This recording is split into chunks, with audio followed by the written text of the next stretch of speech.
Welcome back to Misunderstood. I'm Rachel Yucatel. So I've known today's guest for over 10 years. We first met when we both took part in season 4 of Celebrity Rehab with Dr. Drew. You guys met him when he joined the cast of Laguna Beach and became Elsie's bad boy boyfriend, better known to everyone as Jason Wahler. Jason's pretty much grown up on television. He's been on and off our screen since he was 17 years old. We've seen the good and we've seen the bad, and he opened up about all of it. We find out how he was cast on MTV's Laguna Beach and how it changed his life immediately. And we also talk about who he was before he was famous. We talk about how real and unreal the Hills really was. And most importantly, we discuss how his struggles with addiction affected his life and helped him find his purpose, probably the most important thing for people to move forward. We reminisced about our time on Celebrity Rehab, the friends we made, and how the experience transformed us. It was really the precursor for Jason finding his passion, working in the addiction space. Now he guides others on finding sobriety and the importance of mental health.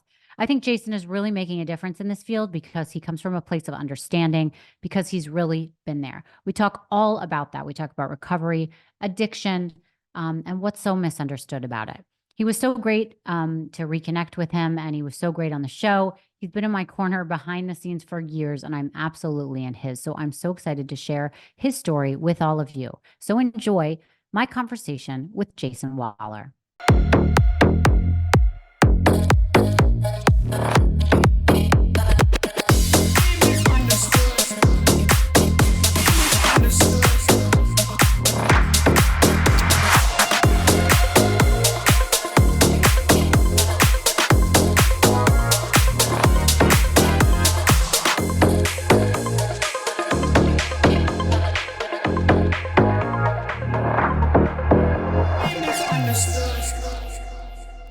Jason, thank you so much for joining me from Nashville, Tennessee. It is such an honor to see you again after all these years. It's been a long time, Rachel. It's so good to see you, and I'm grateful to be here. Thank you for having me. Of course. I've been wanting to have you come on the show for a long time because I think the topic that you really cover, which is recovery and addiction, is such an important one. It's a universal one that everyone, I think, can be touched by if they are not struggling with something. They know someone who is struggling, and I just think it's a really important topic. But we're going to get into that. I've known you for many years, but something I don't really know because I've never asked you about is how you became the Jason Wahler that everybody kind of knows. Can you start by telling me who you were as a kid? Tell me about Jason that we don't know. Yeah. Okay. So, Jason, as you don't know, as a young guy. I'm the youngest of four kids. I got two older brothers and an older sister. Was born and raised in Newport Beach, California. Amazing parents who are still married till today. They just celebrated 50 years of marriage.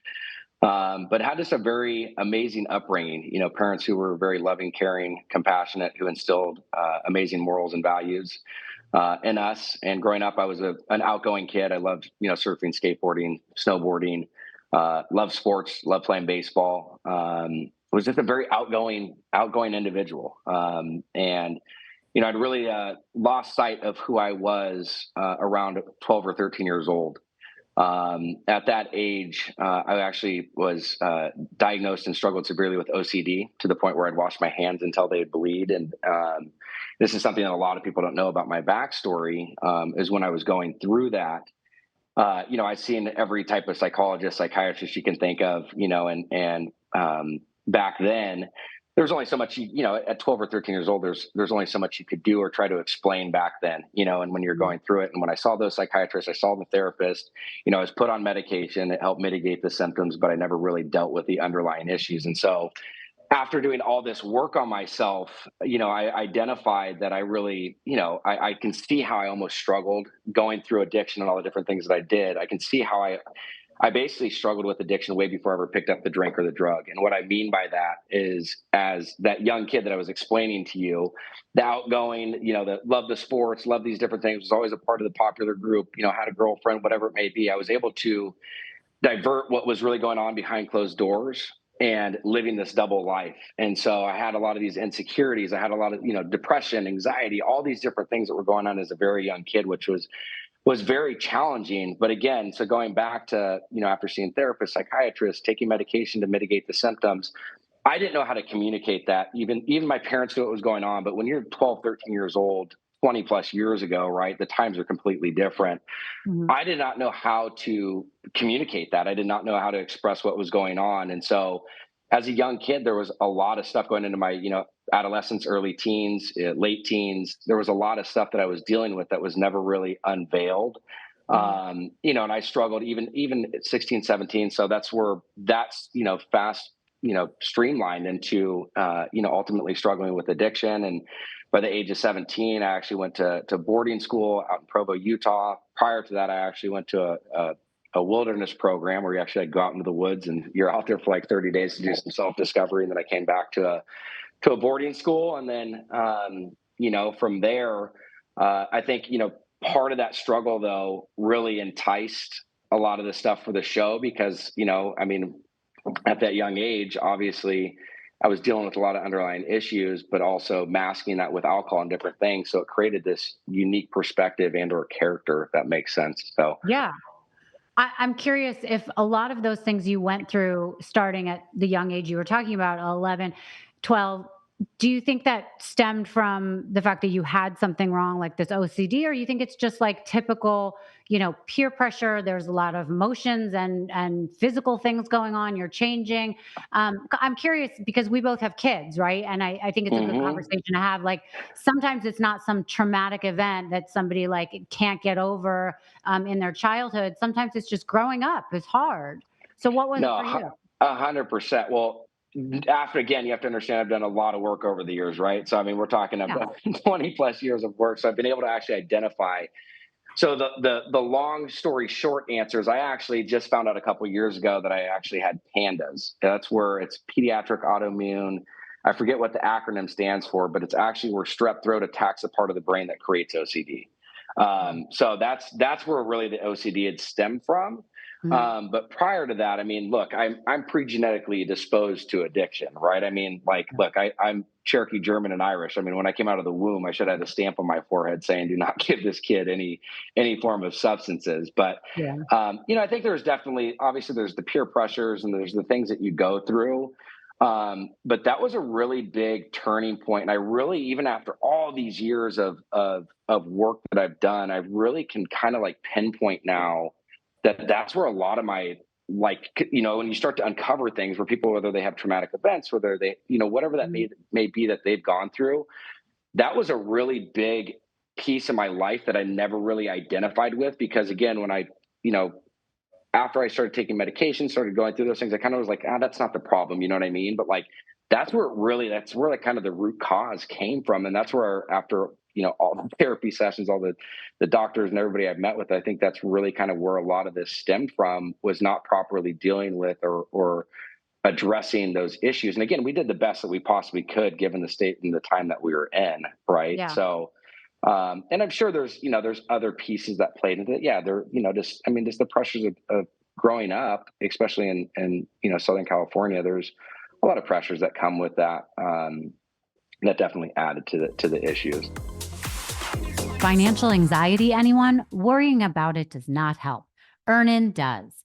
Earnin is an app that gives you access to your pay as you work, up to $100 per day or up to $750 per pay period. Earnin makes it so easy to. All you have to do is download the app and verify your paycheck. It's that simple.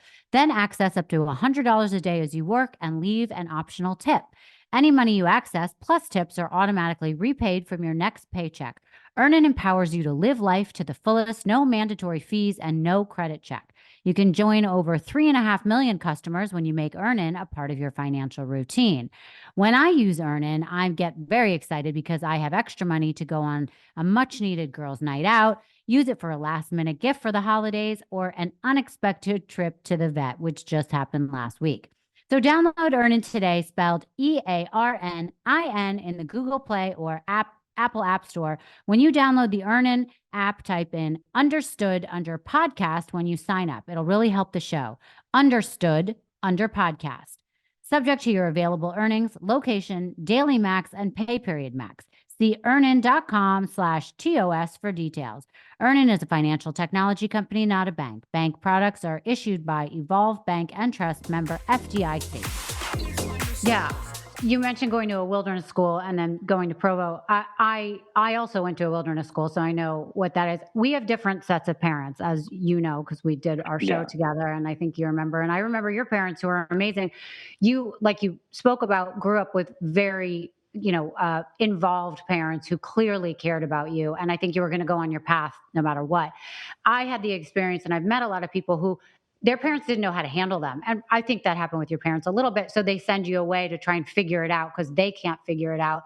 And sometimes that backfires because those wilderness programs or those therapeutic schools, I don't know if the one you went to in Provo was one of those therapeutic ones, but for me, I felt abandoned. Like I felt like they didn't understand me. Nobody understood me. I was misunderstood. And that sent me down a different road. How did you feel about that? Well, it's it's funny because I mean, my parents being who they are and the way that we were brought up, they over communicated. It wasn't like I was kidnapped in the middle of the night. Like there's stories like that where kids are literally taken and where we sat down and honestly for me that's where like I could see some of the symptoms of addiction, right? Or the lying, the manipulation, all those different things. I mean, I was kind of under some heat going through that process, so we literally sat down and we communicated like, hey, what would be best, and for me, I was kind of like, yeah, I'll get out of Dodge. You know what I mean? I think it would be beneficial for that. But I think ultimately it was really to take some of the heat of what was going on just from bad grades and ditching school and this Yeah. other things that were there. And I was like, yeah, let's blame it on this. And so again, when you're that young, you're so impressionable and you're just, Mhm. you're impulsive. And so, but my parents did a good job of communicating around and they were very supportive in a lot of those decisions that we'd made. Yeah. Okay, so let's talk about how you went from there to getting cast on Laguna Beach. So I again being I was in Utah when the show started, Laguna Beach, when it came to fruition, and I'll never forget. I ended up getting a call, by a buddy or whoever it was, just being like, "You won't believe what's going on. They're doing a show in Laguna Beach. They're doing a spinoff from the show The OC, but they're doing like a soft scripted reality show." And I was like, "No way!" Like, okay, like what a trip. Didn't really think anything of it. They shot the first season. It did well. And when I Did you came watch back, it? I think I like tried watching like the first or second episode and I never really got into it. And it was, just had there it was, having your friends and stuff on. It was because back then that was you only had cable television. You didn't have YouTube, you didn't have Netflix, you didn't have all these other things. So obviously it was like part of me was like, oh, this show's so, like it's lame, but it was also like, okay, it's pretty cool that that they're doing this here. And MTV back then was I was it was legit. So um but after it came out, they were doing a second season. They asked some of the cast, like, "Hey, who should we bring back?" Because some of the seniors that were on there they're gone now. So who would be good to interview? And so my name got brought up multiple times. And again, just given the current state, obviously, when I went to wilderness program and I went to boarding school, it only had such a You had only some had flavor to you. it didn't have too much of a healing process to it. So when I came back, I was still, active in a lot of the behaviors and stuff that I was in. So when they interviewed me, it was literally, I'll never forget, went to the rooftop in Laguna Beach and did the interview, and the rest is history. This holiday season has been jam packed. There never seems to be enough time in the day to get everything done. Something always falls to the wayside, and usually getting a good meal is the thing that suffers. I started using Factor, and I cannot tell you how much I love it. I get healthy meals, and it saves me so much time. I can actually do my errands, take care of my daughter, and enjoy all the holiday events.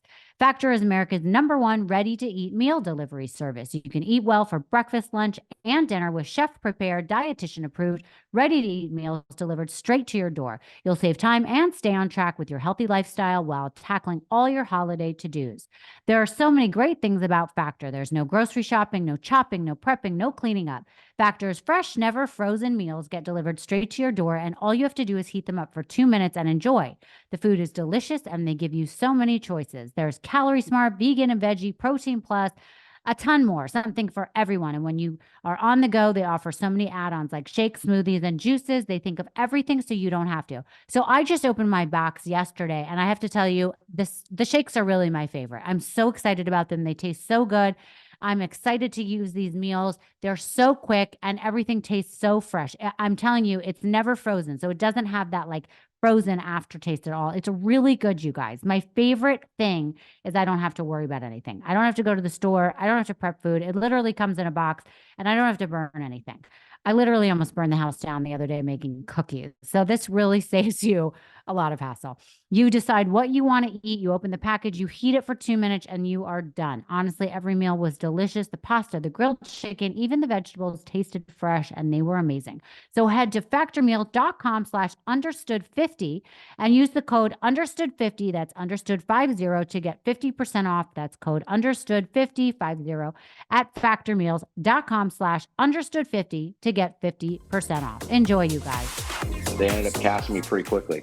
Who did you know on the current cast before that had recommended you? Kristen Cavallari, Talon, Torriero. I knew Steven and Dieter. So I knew like half of the cast. I mean, we knew like Laguna Beach was a very, very small school. So, I mean, we knew everybody, but there was some of the people on there were our, like close friends. So, yeah, that was who recommended. Okay, so now what age were you when this started? 17. Wow. So you were in boarding school and you came home for it, or you were already home? No, I was already home. So I was at boarding school, came back, the show was out, and then they got the news pretty quickly that they wanted to shoot a second season, and then I was brought on. Okay, so tell me what that's like to be 17 years old and all of a sudden you're part of this hit TV show. Like you're growing up kind of on TV. It was bizarre. I mean, I'll never forget. I mean, my life changed overnight. I literally is when the commercials started coming out and the promos, and back in the movie theaters, like when you go to movies, they'd literally run like trailers for it and stuff. And I remember going down to the gas station like after it started coming out, and my car like got bombarded with people, and I was like, what the hell? Like, just didn't know what to expect. And I was like, okay, like this, I can get used to this, And so, I mean, you take somebody who's got an overinflated ego with an underestimated sense of self-worth, that really Yeah. pours some fuel to the fire on it. And it was a trip, looking at how, because it was just like it literally our whole life changed overnight. Mhm. It wasn't like this drawn out process, and the show had such a following, and it was so successful, which it was crazy. Well, and it was one of the first reality shows kind of that really stuck out, made it, people were obsessed with it, right? And so I think that's really interesting that, you got to be a part of it. Now there's so much talk about if characters were created, if it wasn't really reality. Like, what was your experience when you were on it? Did you feel like you were just living life and they were getting it on film, or did you feel like you had to create a character? It's so funny because everybody, like, I mean, after doing like Kristen and Steven's Back to the Beach show, and like everybody really had a different experience. And so, like, there was a lot of stage stuff for some people, some it wasn't. For me, it's like, I feel like they had to get whatever they could because I was so hit or miss. Like, I mean, I'd literally be hammered half the time. And so it's like, they would just try to capture what they could. I mean, there was like scenes that we'd have to reshoot here and there, but Mhm. overall, I mean, for me on Laguna specifically, I mean, it was pretty true to what you got. I mean, I'd say maybe 10% of it was, there was edits and different things like that. But some of the other cast, I mean, they had like half their stuff was reshot or scripted, and so it was different for each. But the Hills, it started to get more scripted, and scenarios and just different things that they would set up became more and more scripted. Is it weird to look back and watch some of those episodes? Do you ever watch those episodes, by the way? I had not.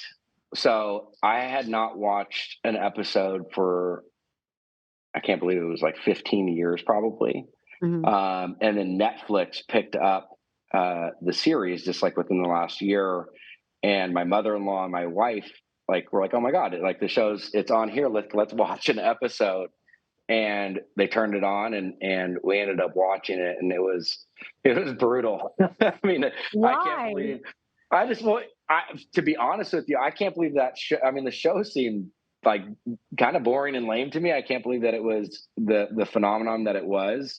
And just it was definitely something that I wouldn't I could care less to watch. But it was also just kind of seeing the state of mind mentally, emotionally, and physically that I was in. I mean, after, looking back, I can see how much I was really struggling and Yeah. how unaware and how unattuned to it I was. I mean, it was very apparent that I was, struggling with alcoholism and just a lost individual. Well, that was my next question. Like, what was it like to look back and see who you were? Did you not even recognize that person, or were you like, yeah, I know that guy? Yeah, I mean, I think both. I did not realize how sick I was, Mm, because when you're active in it, it's a disease of denial, and you don't want to take ownership or accountability for a lot of the things that you do. And I was aware of some of the things that I was walking through, but to be able to physically see it, which is interesting, having your senior year documented, or just at that time in your life. I mean, you're it's crazy because your parents, like my parents at least, it's like I had my childhood and my early teens documented, whether it was for sports, different things, but kind of after 13 or 14, most people didn't have that, and it's something that we had that we could look back, which was crazy. So but seeing it, yeah, it was hard. It was almost kind of hard to watch, yeah, seeing kind of the state that I was in. And um, because there was so many opportunities to really get appropriate help and direction and stuff, but something I didn't grasp onto, which again, everything happens for a reason. And so, but it was definitely challenging to see some of those scenes. so correct me if I'm wrong, but you were kind of represented as like a partier, cool kid, hot guy, rich kid, badass on the show. Was there something going on in your personal life though that we didn't see that wasn't caught? Like, was that who you were at the time? Um, no, I mean, I think, minus just knowing that I really struggled with alcoholism, I think that Yeah. outside of that, I mean, everything else that was portrayed was what it was. Um, but yeah, you were seeing somebody who was really sick. What and just putting you to the side for 1 second. I mean, what about the show do you think made it pop the way it did? It was like lightning in a bottle. It was like all of a sudden the show was everybody was watching it. Obviously, MTV was and VH1 were really big at the time, but like that really stood out. Was there something that you think really made it stand out? I honestly have no idea. I think this may be the lifestyle that was portrayed, because the OC, the scripted show, it was a pretty big, success on Fox, and I think Mhm, that being able to dovetail, I thought it's creatively genius to take a show that's scripted, that's doing very well, and kind of portray that in the real life. And so I think mhm. maybe it was just more of it was a thing for people to look at, and I don't know, not fantasize, but it's just like it was a glorified lifestyle, I think, at that Yeah, age. And I think it's something that young people wanted. Just like, I mean, as time has gone on, we have such a false sense of reality today, thanks to social media and just other outlets and different things. I think that was kind of like the first of its kind, would be my guess, but I have no idea. right. So how many years did you end up living your life on TV? So, God, we did Laguna season 2, season 3. We did The Hills. I did like the first, second, third season of that, and then did some random stuff here and there. I'd say like on and off for like 10 years. It was like on and off for, I don't know. It feels like it was. I mean, I'd say probably like 10 years, it felt like. I mean, on and off with this different stuff. You know what I mean? It wasn't consistent Yeah. by any means. I mean, because like I said, it was Laguna, it was The Hills. Then we did this show, Celebrity Rap Superstar. And then we did Celebrity Rehab. And then, there was obviously space in between the Yeah. shows. But I'd say like over the course of 10 years. And then The Hills came back from 2000, was it 19, 20, and 21? Yeah. So, I mean, it was like, I'd say probably like a 10-year stint. Well, before we get there, I mean, I asked the question because those are the formative years where you're getting like your first job, and your Yeah. job seemed to be, you were a reality star and you were getting paid. I assume well or well enough to have that replace getting a real job. So when you finally were off the hills, what did you do for a job? What did you think you were going to do?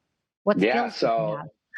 well, look, I think that, I think your greatest deficits can become your greatest assets. And so, like, when I was done with the TV side of things, and when I really, immersed myself into recovery, And it's funny you bring that up because I think one of the saving graces for me was actually getting a job, having, somebody having accountability, having a purpose, having a passion, and having something to show up to. I actually started working within the substance abuse space. So I worked for Mike Netherton. He was the president of Betty Ford for 25 years. He kind of took me under his wing. Started working with Dr. Drew. Kind of again was a very big mentor and took me under his wing, as well as Dr. Daniel Hedrick. He was the head of Hoag and Mission Hospital. So I had these amazing mentors who just kind of embraced me in early stages of sobriety, and I actually went and started working in the substance abuse space. I worked for a program called Northbound Recovery, which I think that we had some mutual friends go through there. Mhm. But I started as a recovery advocate, where I basically was the liaison between the clinical team and the clientele. And I built that whole program up, and I ended up taking over the alumni program and developed a whole activities program, and kind of just really immersed myself into that. And then I started to go into marketing, and I kind of grew within that space. But I went in there like probably 90 days, maybe a little bit longer, probably like 120 days of sobriety, because it was after Celebrity Rehab and stuff. After we had met, started trying to get my life together, and I started doing that, and I kind of really dedicated my life to that. And so, go ahead. No, I was going to say, I just want to give it context. I have it here. By the age of 23, this is what you said. You'd been arrested over a dozen times and incarcerated for well over 100 days. You had already attended 11 treatment centers from Florida to Hawaii, been 5150'd and hospitalized over a dozen times. Like, I'm trying to give context to people that haven't followed your story, like what you Yeah. really went through to hit your rock bottom, to find solace or find change and purpose in the recovery aspect, as opposed to just going through the 12 steps and being like, okay, let me get away from this and find a completely different job. So you really went through it as a kid. We met, like you met, what, like you said, at Celebrity Rehab. Where were you at in your sobriety at that point? That's where. So I actually went on to Celebrity Rehab sober, and I went in Um, there, and it was because it was interesting. I mean, going on there because I remember they wanted me to use to go in there, and I was like, no, it's not part of it, because I was actually in Florida at treatment prior to that. Um, and when I went in there, it was crazy, because there was obviously some people in there that were really really struggling, and they were coming off stuff. And even when we were getting interviews for that show years ago, I was like, it was crazy being in there, because like for me it was like, even though we were on a show, it was like I was like a background prop in the show, just watching all the chaos and the stuff that was going on, because there was obviously people really struggling and going through what they were going through. And I'd say like that around that time, even prior to that, it's like where my real like commitment and journey. Like obviously there were struggles and relapses and stuff that happened within that duration, but that's when like that really started to shift. And I'd say like I really entered into recovery like July 23rd, 2010 is when my life really started to shift. And again, when I started connecting, and because part of that process too, when I got that job, when I started working with them, like that's when I started to work a program. I like, removed myself from the entertainment side of stuff. I moved out of LA, went back down to Orange County, and I was in a place of willingness, and I was in a place of being open to taking direction. And I think the biggest piece to it was being able to get really open and honest, yeah. because that was my biggest deficit, was just not being willing to get open and honest with that. And so Right. And once I kind of was able getting to, rid of the ego or whatever. yeah, I mean, there was, definitely becoming humble, Mhm. and looking at that. But yeah, I mean, something, to add on to what you'd stated from, all the different treatment centers, the arrests, the hospitalizations and things like that. I think everything on there was correct. I don't know that I was in the hospital 12 times, but I mean, probably pretty damn close. But other than that, everything else is there. But the one thing that my addiction drove me to is not only contemplation but attempting suicide. And so I think that's one of the other pieces is like growing up. I mean, that's just how cunning, baffling, and powerful this thing is I had everything that society says is amazing, whether it's money, notoriety, access, whatever you want to call it. And I mean, I just had the most empty side. It was just so empty inside. And it's just gets to a place where you don't want to do it anymore. And it's just amazing. I think God definitely kept me here for a greater purpose. And I'm obviously very well aware of that today, just looking at what I do. And but yeah, it was a hellacious, from 17, 18 to, I mean, even probably like, even all the way back to the 13, but I mean, it really got bad by like 17, 18 to 23 years old. It was challenging. Was it your experience that you had to hit a rock bottom or something that really was like, okay, I'm done. I have to make a change? Or was it the continual kind of, falling that you were like, I don't want to keep doing this? Well, I'll tell you what my moment of clarity was. I mean, because look, I don't know how many more bottoms I could have hit. And, Mm. I don't think you have to always hit a bottom because unfortunately in this day and age, could be death. I mean, this addiction is totally different today than what it was 20 years ago, right? Yeah. That's a whole nother story. But my moment of clarity was, I'll never forget this, is after all the stuff we just mentioned, after the suicide and different things. I remember sitting in a therapy office with my mom and dad. And again, you have to remember the family dynamic and the relationship that I had with my family and my upbringing. And my dad just looked across at me because I was struggling. And, he looks over and he's just like, look, mom and I don't know what to do anymore. Our marriage is suffering. The family's at just a complete disarray. Obviously, there's a lot of codependency in there, but, mom and I are lying in bed like two planks of wood, just waiting for the phone call that you're dead.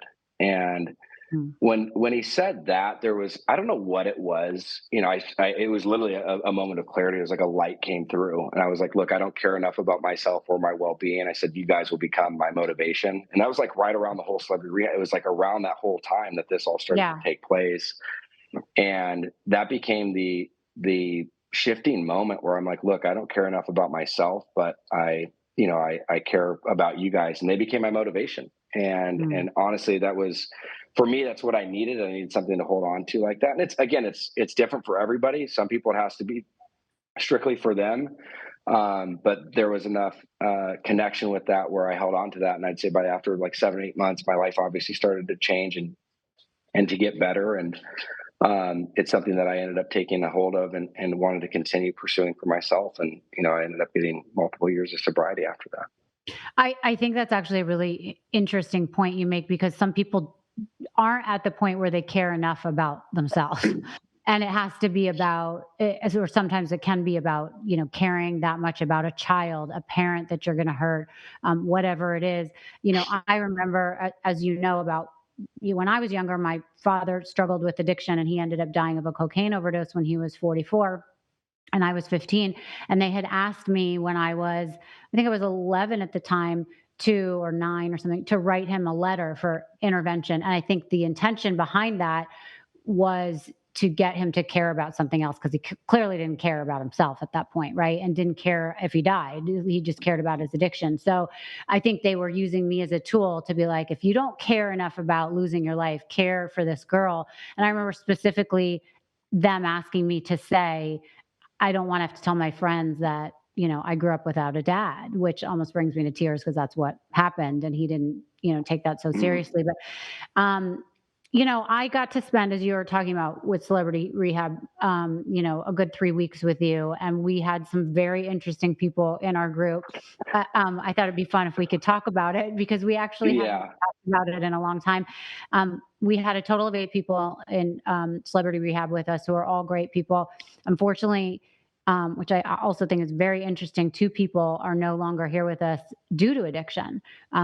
Jason Davis and Frankie Lawns, who were everybody was such a big part of our show. But did you stay? I know you stayed in touch with Jason, but were you close with him before he died?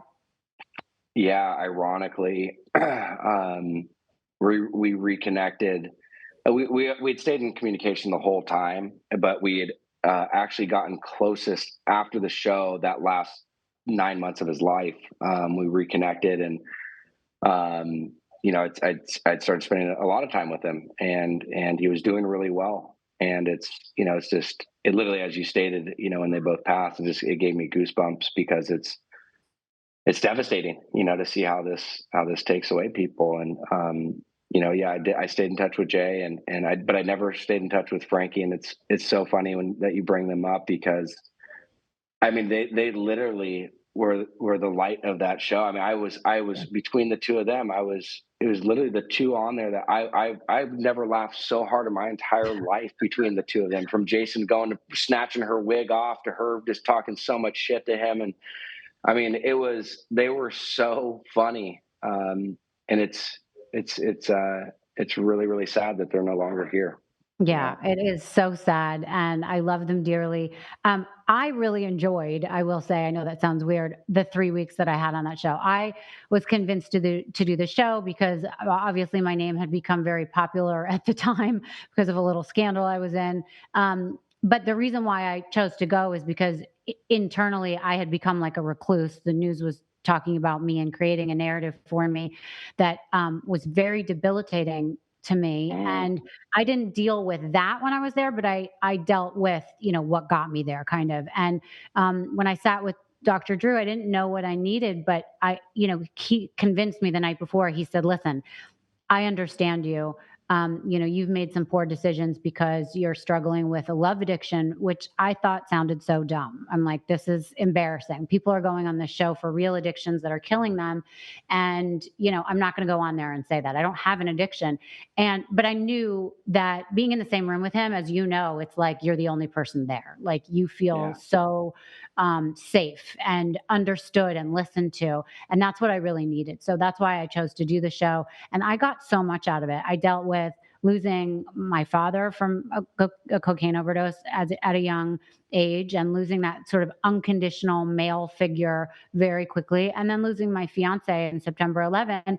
And that, I mean, it really helped me. But not only that, it helped me to be in a house with 7 other people that were struggling from addictions that I didn't really understand. I didn't know what that Yeah. was like. And I enjoyed every single person, maybe with the exception of Janice, because we got into so many arguments. But all in all, I thought it was great. People always say, "Oh, reality TV is so scripted." That was not scripted. Did you think it was scripted? No, that's about as real as it gets. I mean, there's Yeah, corners in every corner of the room. I mean, they literally just. I don't remember reenacting one thing there. yeah, I mean, I think maybe some of the voiceovers that we did, but I think everything that was done there was. I don't think people were literally mentally or emotionally or physically in a place to be able to redo shots, yeah. or be set up for things. I think that was a very real experience. Right. And so we had. Let's talk about who was on it. It was Leif Garrett, who people Yeah, might not remember, but he was an amazing singer, and he was fantastic in this group. He really made the group. He kind of, even though he was the one dealing with like a heroin addiction, right? Is yeah, that what he had? He yeah, was like yeah. the glue that held us all together, kind of. Yeah, yeah. There was And then, Jeremy London, right? yeah, and Jeremy was very funny because he was coming off some scandal where he claimed he had been kidnapped and thrown into the back of a car and forced to do drugs. And I was like, does that happen? Yeah, dude, I forgot about that. We had Eric Roberts, and we Eric had, Roberts was great. Yeah, he brought credibility to the show. yeah, he And brought then credibility. right, and then Frankie, no one knew who she was, but they all knew who Keisha Cole, and she was Keisha Cole's Yeah, mom, but she was yeah. amazing. Who else did we have? Was that it? And then we had, Oh, and Janice Dickinson. What am I saying? My roommate. yeah, Janice Dickinson, which she's doing fantastic. I actually reconnected with her recently and talked to her. She's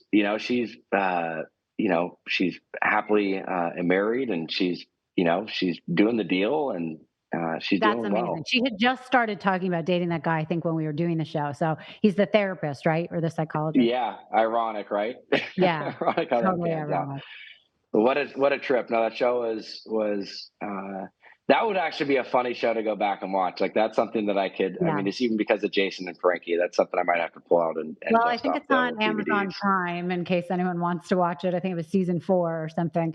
But even after, and I want people to know this because after we did the show, even though again I wasn't dealing with something to be sober from, really, I went into a sober house with um, who was in it? Jason Davis and Jeremy, I think, was in it with me. And then I rented a house, and they all came and lived with me. And I think you came for a little bit with your friend We came, Chicken and yeah, chicken. I, yes. Oh my gosh, what a trip! I remember, yeah, because you guys all ended up going to that sober living in Malibu, and then after you ended yeah, up renting a house, and well, you guys, mhm, it was like off down below Wilshire or something. I yeah. remember, yeah. That's right. and everybody was hanging out and you guys were my boys and I was like the sober one, like trying to be like, no, Jason left one night and is like, I'm gonna go use heroin, and we all like we're like, no, we got to go find you. It was like we were doing Yeah. our own version of the show privately, but I do Yes. want people to realize that this was like a real thing for us, and we kept real relationships, and we were holding each other accountable, and everyone ended up going their separate ways later. I moved back to New York or whatever, but we all, I think, have a special bond because we did go through that. And it was very real. It was very real for me. I know it was real for you, even though you weren't necessarily struggling with, relapsing at that time. But I think you did struggle a little bit after, but you were given some tools to really move forward, right? 100% hit the nail on the head, and that's where it's like that's where I think the transition really started to happen. Though, is even with some of the trials and tribulations, that's where the road really started, because that then allotted me the opportunity after the show and stuff. That's when I went back down to Orange County, and then that's when I connected with Mike and Paul and Dr. Aim or Dr. Hedrick, stayed in communication with Dr. Drew, and that's where my life really started to shift. But that show, it was kind of it's funny. It was like Laguna Beach, the Hills, Celebrity Rehab. You can kind of see Yeah. how that whole thing arced. Right, exactly. So let's talk about a little bit more about recovery now. And for people that are struggling, that have struggled, that just want to hear you talk about it. What have you found in all the years of going through this on both sides of the coin? What do you think is the most important messages to get out there? Well, I think like in the beginning, it's going to be some of the stuff that I just stated. I think for me in my stages of recovery and really entering into that process was I had to be 100% honest with myself. I had to be Mm. 100% open. I had to be 100% willing. Because look, the best of my decision makings weren't working anymore, and I needed to be in a place where I was able to take direction. Mm. And so I think, for me, that was one of the biggest things is just being open and honest. And I think for those that are struggling out there, I think the important thing is you're not alone. I think when you look at this, I mean, look, addiction is the leading cause of death in America for 50-year-old individuals and younger. I mean, this is something that we've a lot of people struggle with, and through hard work and dedication, you can get through the other end. And I even think for people that have the stigma, or it's changed, and a lot more people are open to the conversating around it, but there still is stigma around addiction, as people struggle with that. I think, people need to understand there's no such thing as recreational use of heroin. There's no such thing as recreational use of meth, or, drinking a bottle of vodka, or doing what these people have to go through. So I think it's really important for people to understand that, look, this is a disease. It's primary, it's chronic, it's progressive, and it's fatal if it's untreated. And look at what it's done to our society, and just look how many people are struggling with it. And so, again, there's so much to talk about on it, but again, as if people are in it right now, I think the best thing that you can do is open up and talk to somebody about it, and ask for guidance, ask for direction. And I think that's the thing too, is so many people have struggled with it that it's like, even when I'm out and I'm having a conversation with somebody, just talking about sobriety or my recovery or something that I'm involved in or I'm doing, they're like, "Oh my God, no, my brother's in recovery right now. Like, do you have any insight?" Like, it's just amazing how much more open Yeah. people are coming around it. So I think starting the conversation, I think that's really important as a talking point. How would you say that people know that they have a problem? Like, does it have to be that you're blacking out or you can't parent or you're not showing up?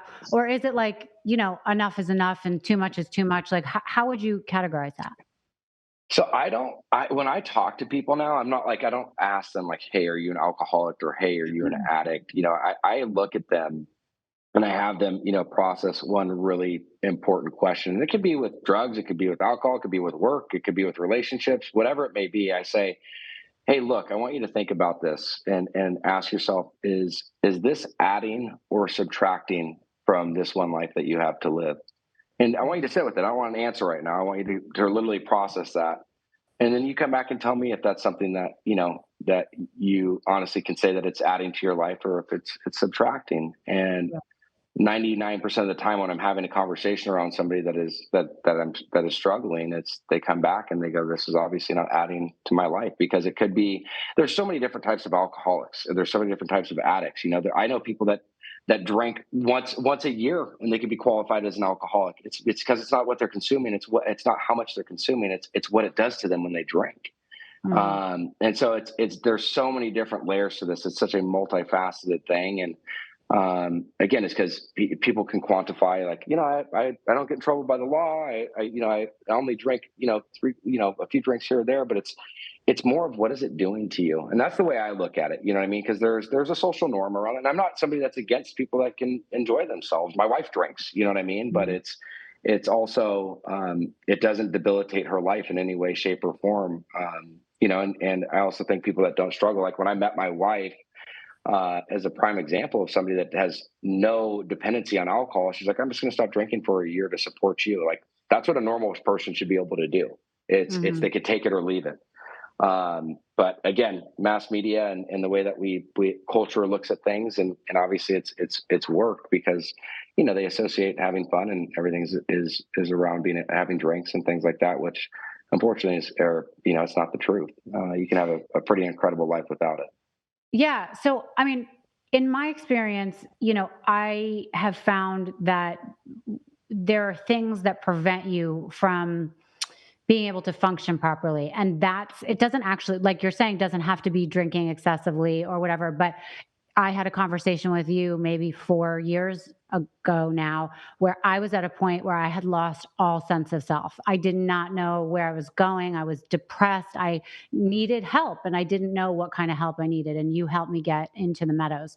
And it wasn't because of substance, it was because I was dealing with like, um, almost like a midlife crisis, but because of so much PTSD I had from different experiences I had had that I hadn't dealt with. And so I kind of want to talk about that, like mental health for a second, because people can get to a point where they're not necessarily abusing, but they're like making choices that are just not conducive to living a happy life. And I got to that point, and you were the one who kind of gave me a lift up. And I think after that, it's up to you to continue to make those decisions or take the tools that you get and figure it out. But I just want to also be clear, it doesn't have to be, we're not just talking about people that are cocaine addicts, heroin addicts, alcoholics. It's for people that can't function because something is going on and they're not on the right path. Do you agree with that? Well, 100%. I mean, mental health is a very debilitating, place to be, especially when you're struggling with things. And I was actually going to kind of flip the script, maybe from a high level, and see if, you wanted to maybe bullet point some of those things that you were going through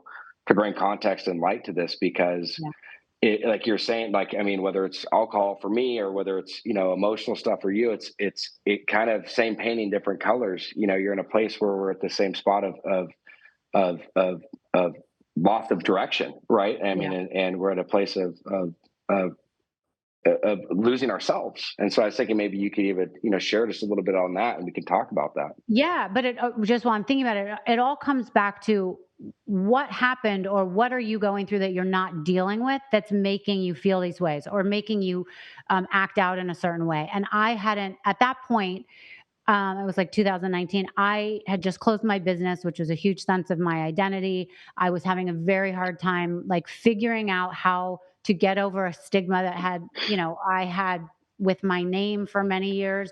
And I could not find my way. I just was really having a hard time, following through, making decisions. And so my point is that because I hadn't dealt with things that had happened years before, I think it was preventing me from living in the present and figuring out how to walk into my future in a very clean, clear-headed way. And you get to a point, and I can attest because I was there those days with you on the call, like, Jason, I don't know what to do. Like, it's bringing me to tears.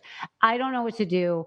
I need you because if I don't have you, I'm going to sit here and like just deteriorate. And I wasn't necessarily, I mean, I may have been, I think I might have gotten to the point where I didn't know any other option. I was like, why am I even here?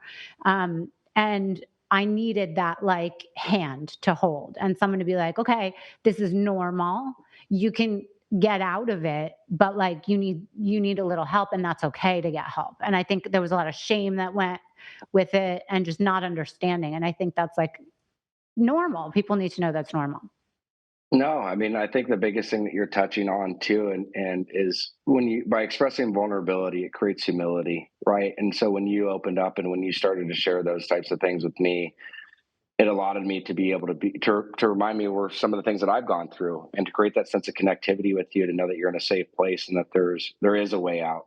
Yeah. And we get lost, I mean, it doesn't matter if we're 12, 13, 35, 40, 60 or 65. I mean, it's people go through different scenarios and different stages of life, and things happen. And so I think, like, with what you're talking about, though, what I'm taking away from it, like, one of the biggest things for you to get you to a place to be able to get guidance and direction and the help that you needed, was you opened up about it. I think that's, like, again, going back to the first indicated step, right?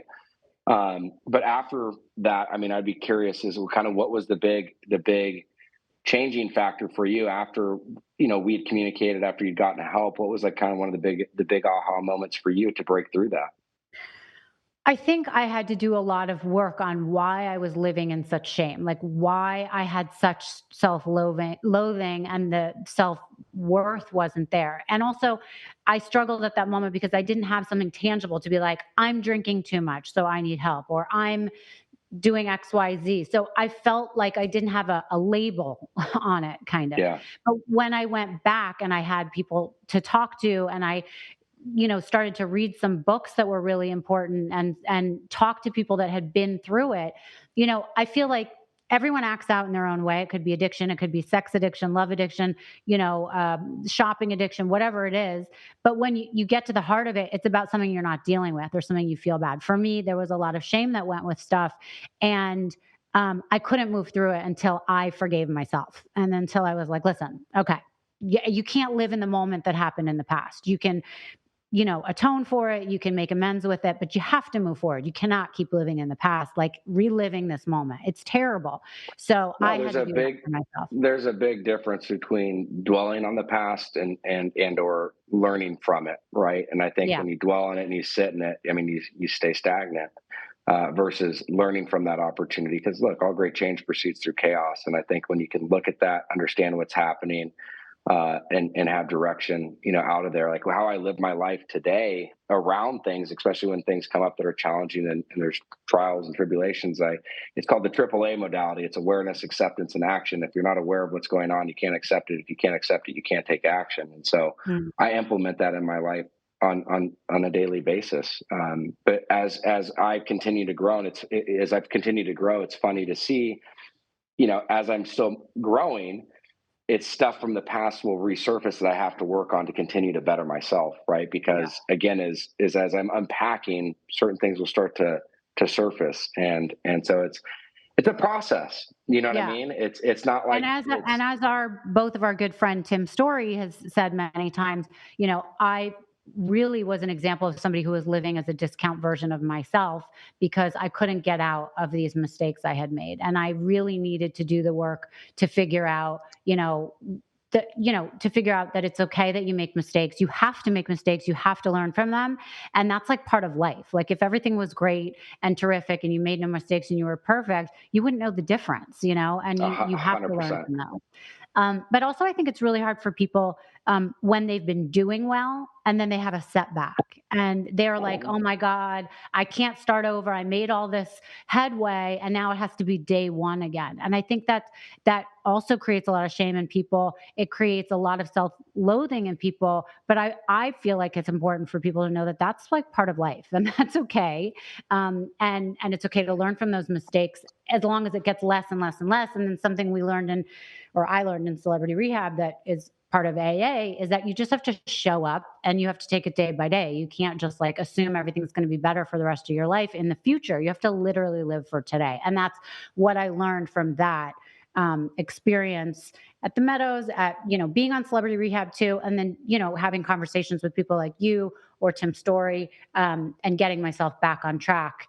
And believing in myself. I mean, realizing self worth, I think, is so important, and finding your purpose. I've found that once you find your purpose, things get much easier in life. And it's so hard to A find it, but hundred. once you find it, it's like almost smooth sailing. 100%. I mean, look, a setback is the greatest opportunity for growth.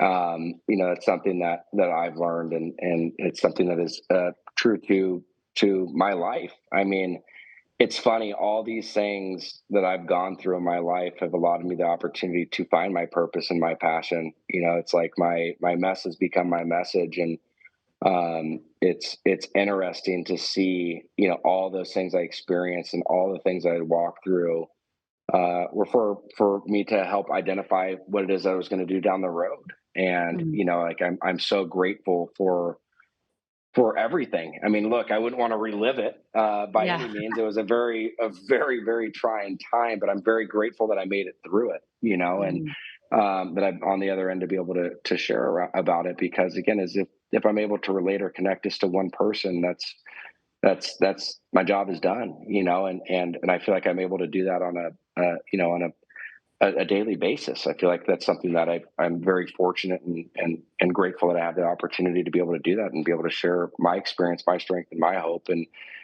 have it be able to connect or relate to somebody so that they can do it for themselves. I'm curious if more people come up to you now for the work that you're doing now and connecting with you that way, or if they're still talking to you about episodes in the hills or Laguna, and wanting to talk to you about that. I get a lot more people that come up now for the work I do now, Good. Right. which is awesome because it's like, I mean, it's by no means is it what it used to be, but when people there's obviously people that are still fans of the show, Mhm. but it's amazing to see that more people come up and just they're even if it's a related to the show, they're just like it's amazing to see how you've turned your life around, or you have such a beautiful family, and Yeah. just it's those types of things, which is awesome. But uh, I love what I do today, and I love the work that I do, and I love being able to help people. I mean, there's nothing greater than than in giving back and not looking for anything in return. And so I think even And with like even probably being able to witness the change in people you touch, that's gotta be really rewarding. it's the most incredible thing. I mean, even with you, like it just 4 years ago, the phone calls that we were having, which again is a very vulnerable place, but to see where Yeah. you are now, it's incredible. And to be able to witness that on people literally have lost everything, lost think of what you can think of, and to be able to Mhm. see that journey from day one to 30, 60, 90, 6 months, a year out, if they stick with it, and to see how their life literally starts to develop and form and transition again, it's amazing. Yeah. There's nothing better than that, to see the growth. You mentioned earlier that you've gotten to work with some of your mentors, Dr. Drew, some of the other people you mentioned. Now you're involved in something called Change Your Brain Foundation with Dr. Amen. Is that how you pronounce his name? Yeah, so now I, Dr. through all these years of doing, worked in substance abuse for geez, like 12 years, and after again doing more work, still see a therapist on a weekly basis, and have for years. And as more of the uncovering and discovery is started to come up, I can see again, going back to how we even initiated and started this conversation today, that a lot of the stuff that I struggled with were mental health issues and things. And so I got more interested and involved around that, and I had the opportunity to connect with Dr. Daniel Amen. I actually did his show, Scan My Brain. Um, I think it was about like a year and a half ago now. We ended up hitting it off, connecting, and ended up becoming buddies. He asked me to host his carpet for him, and Tim Mhm. Story and I, to host his carpet for his big gala that he was doing for the Change Your Brain Foundation. And so we did that, and then so a little bit of time had gone by, and then I started talking to the CMO over there, Christine Perkins, and they're like, "Hey, would you have any interest in actually running the foundation?" And so I took that on, and but it's been absolutely incredible to work with somebody like Dr. Amen, who's really changing the way that we look at mental health. Mhm. It's ending mental illness through a revolution in brain health is the way that they look at that. And I mean, he's changing the way that we look at it. I mean, it's crazy when he brought it up to me.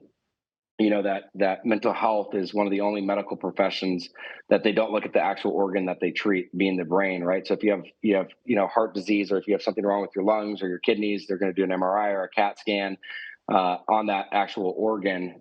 Versus mental health, all they've done for the last 150 years is cluster symptoms and throw medication at it. And so what he's done and is focusing on is actually on the brain scans and SPECT imaging, and being able to help people uncover and discover what it is that they are going through and the issues that they're facing, to have the best course of treatment when they come out. Yeah. So he's the one that actually identified that I had pandas, which is incredible. So when I did his show, he was able to uncover that. But yeah, it's been awesome working there. The three things that we focus on at the Change Your Brain Foundation are research, education, and scholarships. And so the scholarship piece is awesome for those that are struggling but don't have the means to get the help that they need. We provide comprehensive assessments, brain scans, diagnosis, and treatment plans for these individuals to get them on the right track and on the right course to help deal with what they're struggling with. Right. That's amazing. I know we've talked a lot about this, but what would you say is like one thing that is the most misunderstood thing about addiction or recovery? For me, just thinking about it, I would think that one of the things is that, a lot of times what you talked about earlier, there's a stigma that goes with it, that these people are sick, they can't be helped, they'll always have some problem to fall back on. But in my opinion, these people should not be counted out because they're strong, resilient people. So for I'll you, tell you right now is people think it's a choice. It's Mm, not like I woke up and I'm like, I can't wait to see how I'm gonna fuck my day up today. I'm gonna, ruin this relationship, crash this car, go burn this building down.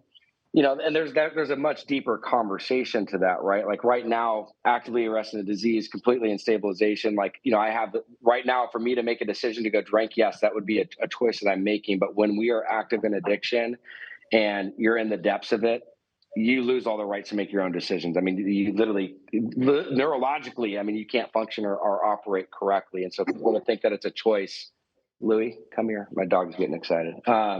For people to think that it's a choice is I think one of the biggest misconceptions.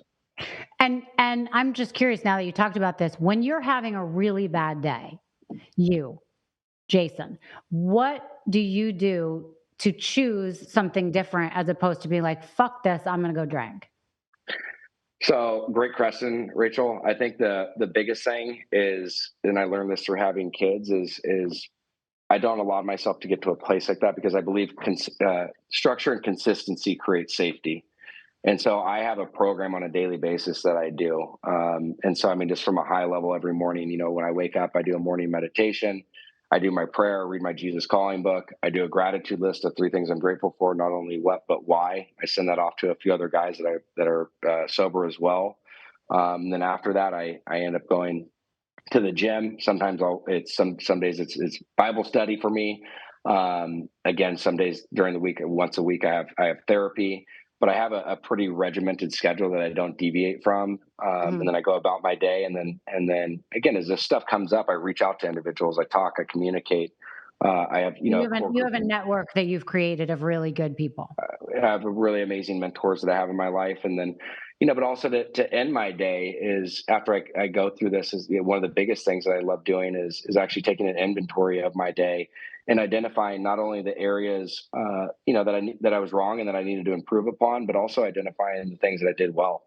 Yeah. And so once I complete that though, and I actually finish that list, I put my head to that pillow and that day's over. And so when I wake Mm. up the next morning, I have a fresh start.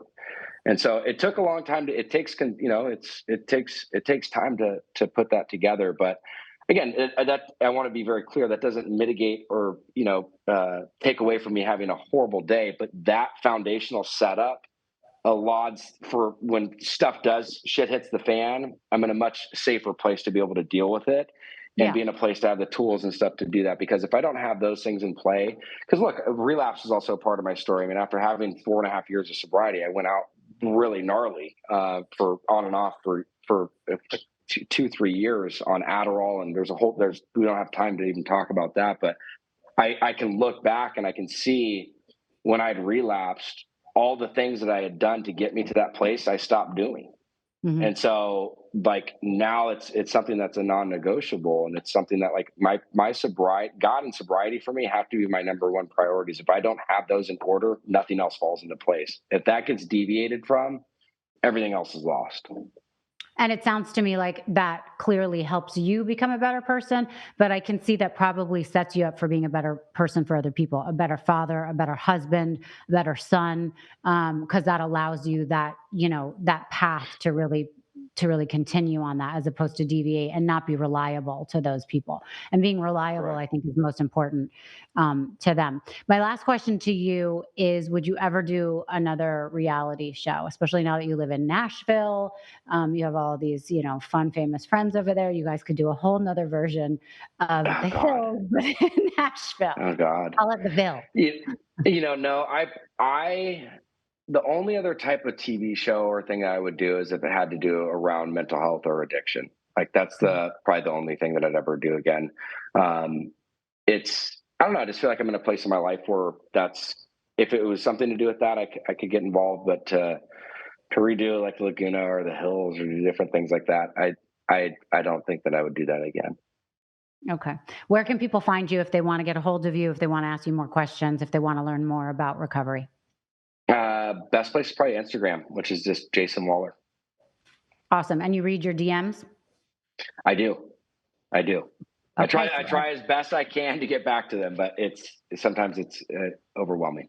That's awesome that you're accessible to people if they want to reach out. So that's amazing. Jason, thank you so much. I'm so happy to reconnect with you. I hope we stay in touch, privately. I would love to. And the next time I come to Nashville, I'm coming to see you and finally meet your beautiful wife.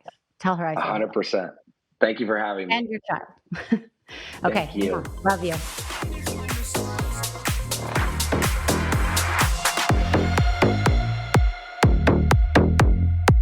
Thank you so much for listening to Misunderstood. I'm your host, Rachel Yucatel. Please be sure to subscribe to the show and give us a 5-star rating and review. You can support the show by joining our Patreon at patreon.com/misunderstood with Rachel Yucatel. Do you have ideas for the show or want to reach out? Email us at info misunderstoodpodcast@gmail.com. That's spelled MISS understood. Thank you so much, and I'll see you next time.